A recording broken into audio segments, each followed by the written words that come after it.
Hello, everybody. Boy, do I got some news for you all. I'll tell you what, this is maybe the biggest news of the year.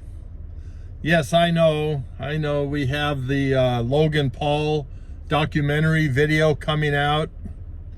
We got the big October 9th event coming. Where we're gonna be, where everybody's gonna be there. Lee Steinfeld, Leon Hart, and PokéZoo, Michael, and Danny, and Nate, and Graham Stephan, and Andre Jick, and Jason Page, and Laura, and John, and Bo Dangers, and I mean, just everybody is going to be there. There's going to be 200 people, all invited guests, all influencers in the business world and in the Pokemon world are going to be there for this October 9th event, where we're going to be opening up first edition base packs, shadowless packs. People are bidding on golden auctions right now. Pokemon saves the world. So anybody that can invest that much, go that high, it's on golden auctions. But this news I have for you all is even a lot bigger than that. I know it's hard to believe. It's also bigger that on October 16th, we have Collecticon 3 in Houston, Texas. And, there, I'm going to be appearing there. I'll be singing Ice Ice Baby. Huh? Oh, no. I won't be singing Ice Ice Baby. Well, what am I going to be doing there? Oh, okay. Yeah, well, okay, there's some other guy who's going to be there singing Ice Ice Baby, not me. Unless they change their mind. And then the Teenage Mutant Ninja Turtles are going to be performing. That's October 16th and 17th. In Houston, Texas at Collecticon, the third one. Jason Page is going to be performing. There's going to be just tons of special appearances by all kinds of great folks in not only our community, but in all of our related communities. So that is just going to be absolutely monstrous. It's going to be bigger and better than the last two from March or June, where I also appeared. So I'll be there hoping to see you all, doing autographs and taking pictures and, just having a lot of good time. There's going to be just tons of vendors, hundreds and hundreds and hundreds of vendors that are all, just the absolute cream of the crop. And so I'm really looking forward to meeting all the vendors too. And because I love to go around to the tables and meet the people that are helping to support Collecticon. But anyway, this news I have for you is even bigger than that. This is absolutely insane. And I'm going to get to it. You're going to hear what this is, and you guys are going to be the first to know. Because I haven't even told my wife, Autism Instruct, or my son, Pokemon Prince. I haven't told anybody this. And so this is just going to, this is one of the most exciting days of my life to find this out.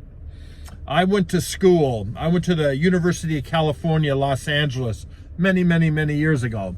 But I studied, and my work was in biological chemistry. But my minor was in journalism because my parents wanted me to be a scientist. I wanted to be a journalist. I wanted to go into journalism in some respect because that's what I really loved. But my parents, they paid for it and they won out. And back in those days, we're talking, almost 50 years ago, the parents had more say. And of course mine did. And they meant the best for me. And I was very good. I was, kind of smart in school, like most of us nerds. And I'm one of the OG nerds, of course. And so, anyway, I was a journalism minor. I wrote for the Daily Bruin newspaper, which was the UCLA newspaper, University of California at Los Angeles. And that was the thrill of my life was up to that point was being published in the school newspaper, different articles, things like maxillofacial prosthetics, things like the marijuana research clinic. I did, one of the articles I did was on the UCLA morgue, and a lot of other interesting articles I wrote, but I really loved that. But life happened and life went on. I ended up going into retail and doing a lot of other things with my life, and I never did get into journalism or writing or interviewing, things like that. So what does that have to do with this? Well, this thing that I'm going to tell you all about is like Gary, King Pokemon, Gary Haase, is going to be, boy, I'll tell you what, it's just so hard to even believe that I'm saying this. I can't even believe it. I'm just so excited about this. My heart is beating out of my chest. This is my dream job. Now, I haven't worked in 15 years. Okay, I retired about, 13 years ago, something like that. My last job was in Vietnam. I ran a resort casino right on the South China Sea in the Ba Ria province, in South Vietnam, not too far from Vung Tau. And so anyway, I ran that resort, and then when I left Vietnam, I pretty much hung it up. That was I retired. And I know it's hard to believe I retired, but then I was able to just play with my hobbies, doing the things that I love, the things I rarely had time for. I've worked really hard my entire life. I've worked hard in jobs that required a lot of effort, and so that's why I rarely had time for anything else, because I worked so hard.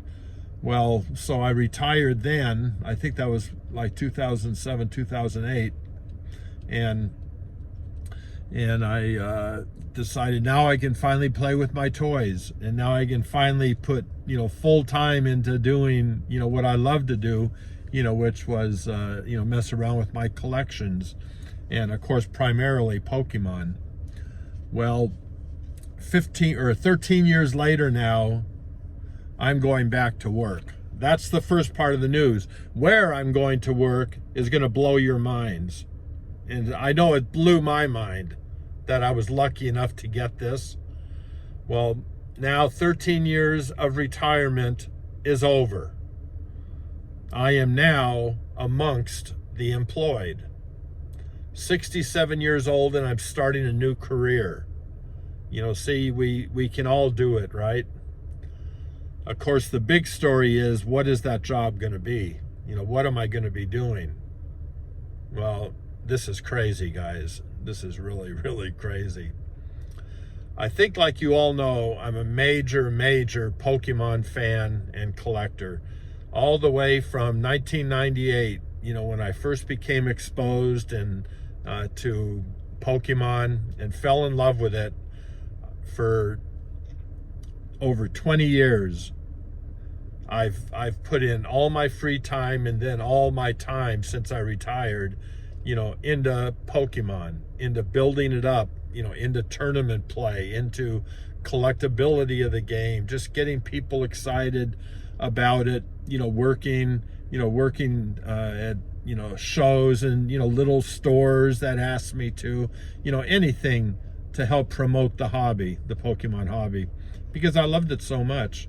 Well, something came up recently that took me back 22 years to how I felt when Pokemon first came out.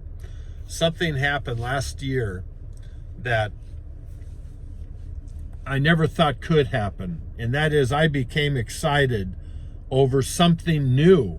Many things came and went. I've been collecting trading card games since the 60s. In the 70s, I collected all the TV show game cards and anything that was available. I went all the way back to the president's cards of the 1930s. I just loved collecting cards and filling sets, but I've never been more excited than I was last year when something new came out.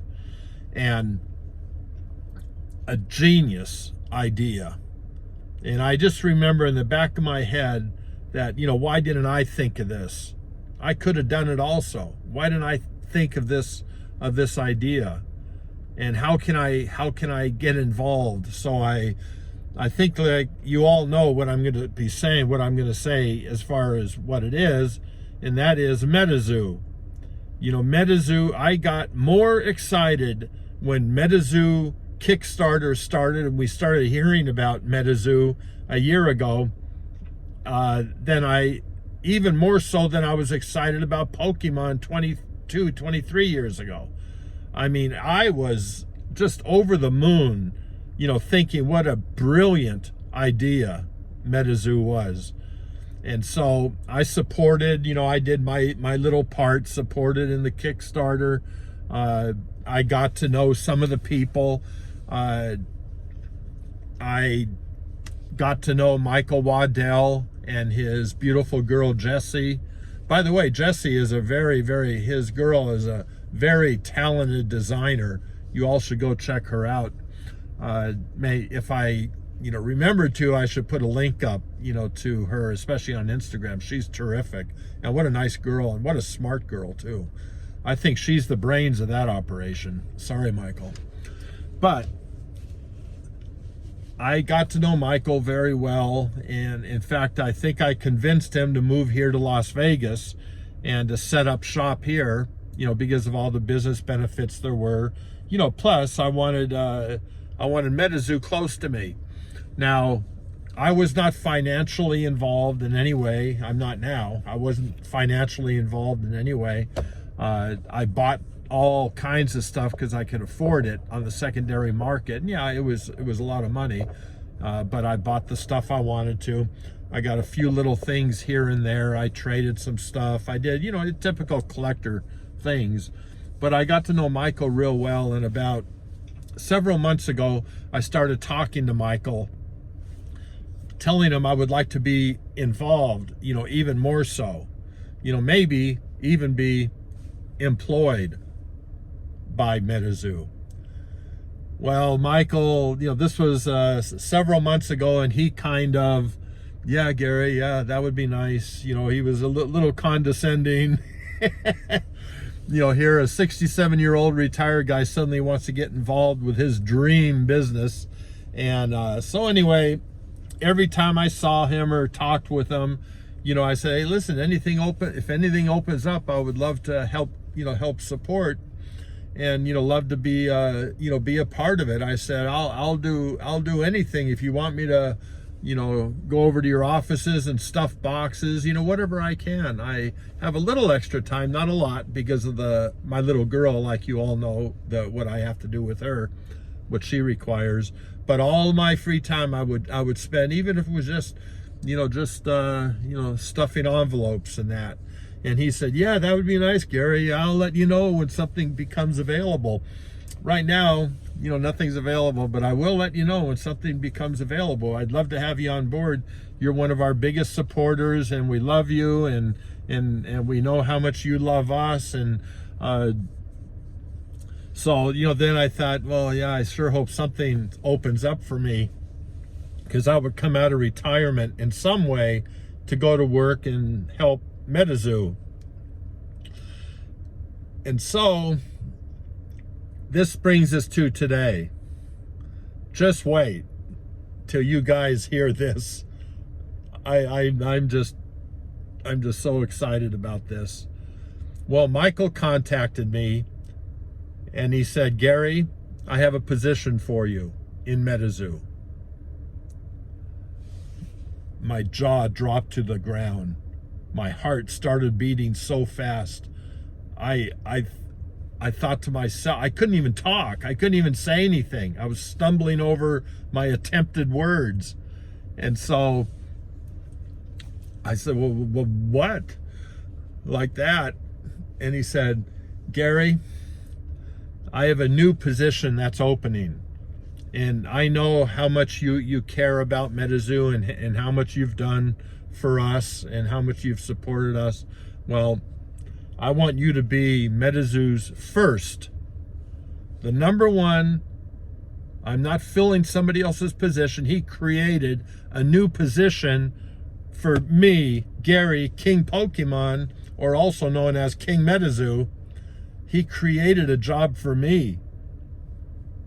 I mean, you know, where do you get these amazing people? He said, Gary, you are going to be our first cryptid correspondent. That's right. Your boy, King Pokemon MetaZoo, is going to be a cryptid correspondent for MetaZoo LLC. I am just so proud of that. I didn't even care exactly what it was or what the duties were. I'm going to tell you all in a minute what my duties are going to be. A cryptid correspondent. Can you all tell how much this means to me?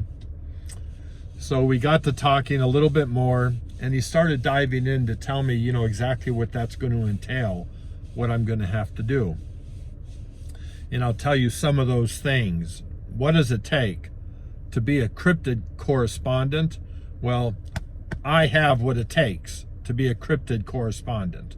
Okay, I have what it takes. And anything I don't know, I mean, I remember if I was going to be in a movie riding a horse or something, I would say, I know how to ride a horse. I know how to do that. And then I would go out and learn before the movie started.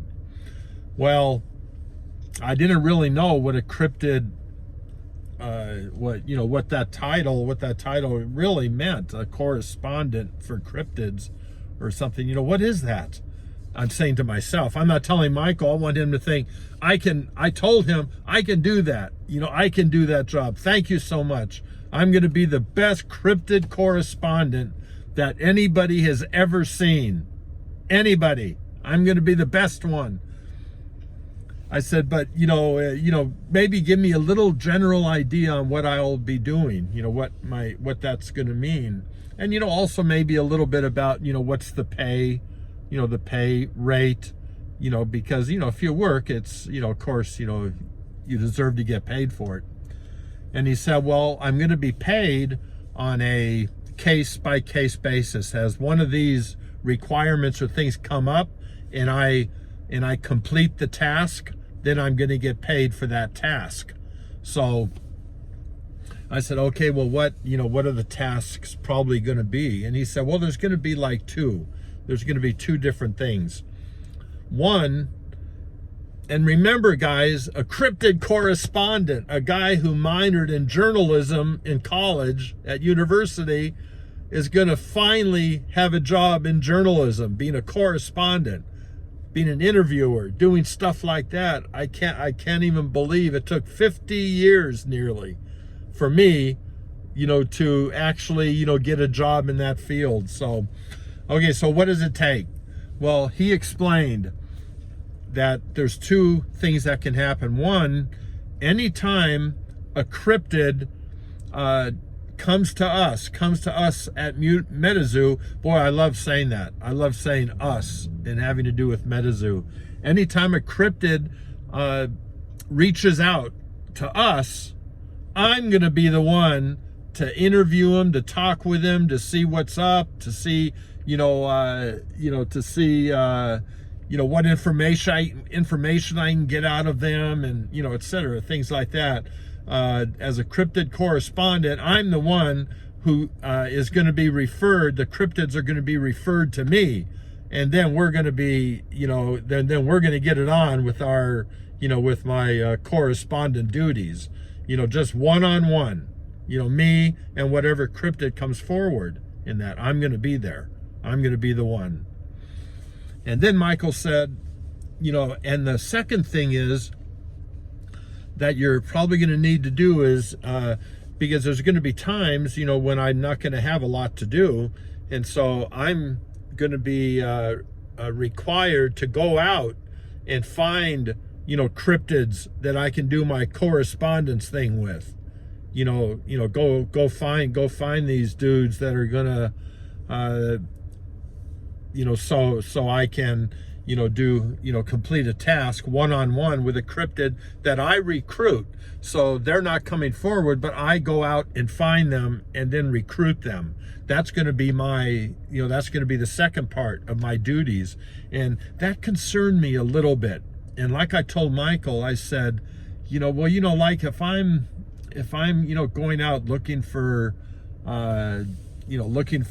Bigfoot, and that can be a little dangerous, or a hool, once we I'd be willing to go overseas. I've been all through Asia, like in Indonesia, a hool, go to, try to find the ahool to see if I can, do an interview with that cryptid.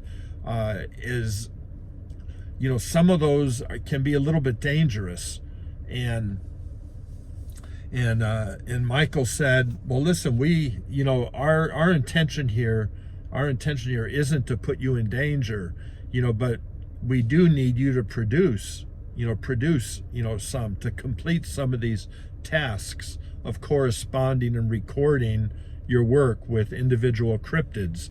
And so, we need you to produce in that. That's why, we're hiring you in that. But we don't want you to do things that are like, too dangerous. Like, we don't want you to go to Scotland and get in a little boat and go, searching out the Loch Ness Monster. Maybe you can, go over to the shore and use bullhorns, things like that to attract, Loch Ness Monster or whatever cryptids, might be a little bit dangerous for me to deal with one-on-one, who aren't expecting me. So he said, so we don't want to put you in danger, but we do want you to produce. We do expect that of you, and that. And I said, Michael, I'll do whatever it takes to make you proud of me. I'll do whatever it takes to complete those tasks, to correspond with as many cryptids as come forward or I go after. I'm gonna, give it my very, very best effort, and I'll stop bothering you now. From now on, I'll stop bothering you about giving me some kind of a position or a job with MetaZoo, because I really appreciate you giving me this one, especially since it's a brand new position that you're basically creating for me, for King MetaZoo, King Pokemon. So I said, now I'll leave you alone. And Michael, kind of memorable, he said, Gary, yeah, I was hoping that this would satisfy you, so you would leave me alone about constantly wanting, to go to work with me or for me in that. And I said, no, I said, I got, pretty much my dream job. It fits my minor in college from 50 years ago. It's going to connect me, with these, characters and creatures and cryptids that I just love, and that I see on that cardboard, on those MetaZoo cards, and the wonderful warm feelings I get. Now that's my life, and I just can't wait. So I did go to my wife at Autism Instruct, and I told her about the amazing opportunity that you've given me. And she was, of course, very grateful, to you also. And I want to say that, from the bottom of my heart, thank you so much for making me a part of this organization that I care so much about. And I'm going to do the best job that I can do. I don't care where I have to go. I don't care what I have to do. I'm going to make you proud of me. And you're never, ever going to regret hiring me as your cryptid correspondent.